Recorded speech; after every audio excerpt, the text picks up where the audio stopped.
चिमणी नाही बरं का.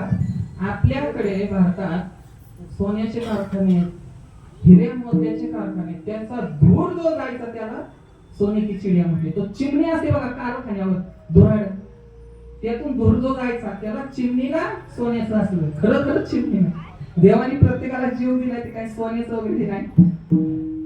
असं असा हा आपला भारत देश.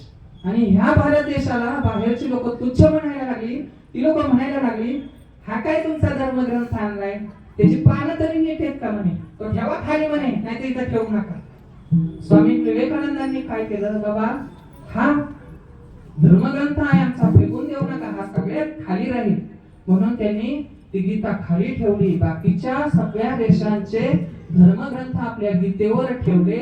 आणि आता आपण घरात पुस्तकांची उतरंड लावली तर ते कोसळतात, बरोबर आहे का नाही. एवढी जर आली उतरण ती कोसळतात.